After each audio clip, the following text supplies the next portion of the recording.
પરીક્ષા એ જીવનનો અંત નહીં પણ વળાંક છે। નમસ્તે, મારું નામ સૌતરીય યાત્રી અમિતભાઈ છે। હું ધોરણ 9 માં અભ્યાસ કરું। આજે હું તમારી સમક્ષ એવા બે વિષયો પર વાત કરવા માંગુ છું જે સતત વિદ્યાર્થીઓના જીવનમાં સતત ચાલ્યા કરે છે। જેમાં જોઈએ તો પરીક્ષા અને જીવનશૈલી। પરીક્ષા અને જીવનશૈલી એ બંને આપણા જીવનમાં એક સાથે જોડાયેલા છે। પરીક્ષા વિશે મંતવ્ય કરીએ તો ગભરામણ નહીં, પણ કેટલાક વિદ્યાર્થીઓના મનમાં ઉત્સવ છે પરીક્ષા, અને કેટલાક મોટા ભાગના વિદ્યાર્થીઓના મનમાં પરીક્ષા એટલે ટેન્શન। શું ખરેખર પરીક્ષા આટલી તણાવની હોય છે? પરીક્ષા વિશે મંતવ્ય કરીએ તો તે એક સ્મરણ કસોટી નથી, પરંતુ તમારા શક્તિ અને ધીરજની કસોટી છે। માર્કશીટનો ખાલી એક ટુકડો તમારા ભવિષ્યને નક્કી નથી કરતો, પણ તે સાબિત કરે છે કે તમે દરરોજના દિવસમાં કેટલું પ્રદર્શન કર્યું છે। તમે પરીક્ષાને સફળ થવા માટે જંગ તરીકે નહીં, પણ તક તરીકે જો, પછી તમારા જાતને સાબિત કરવા માટેની તક જોઈ જશે।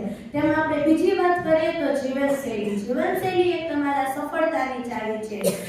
આજના યુગમાં વિદ્યાર્થી જીવનમાં જીવનશૈલીને વેરવિખેર કરી નાખી છે। પરીક્ષામાં સફળ થવા માટે ખાલી ચોપડા વાંચવા પૂરતા નથી, પરંતુ તેમાં તમે કેટલું તમારી જીવનશૈલીને મહત્વ આપવું મહત્વપૂર્ણ છે। તેમાં વાત કરીએ તો સોશિયલ મીડિયામાં આજના બાળકો કેટલા વધી ગયા છે કે પોતાના પરિવારને ભૂલી ગયા છે, કુદરતમાં રહેવાનું ભૂલી ગયા છે।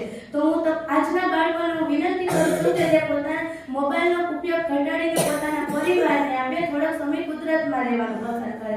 અને આજકાલના બાળકોમાં એટલો બધો આત્મવિશ્વાસ નથી કે તે એવું જ વિચારી રહ્યા છે કે મને આ વસ્તુ નથી આવડતી, પણ એના બદલામાં એવું વિચારવું જોઈએ કે મને આ વસ્તુ આવડે છે। હું અંતે મારી વાણીને વિરામ આપતા એટલું જ કહીશ કે નાના હોય કે મોટા, હંમેશા પોતાના મનમાં નેગેટિવ વિચાર ન રાખવા જોઈએ, હંમેશા પોઝિટિવ વિચાર રાખવા જોઈએ। Thank you.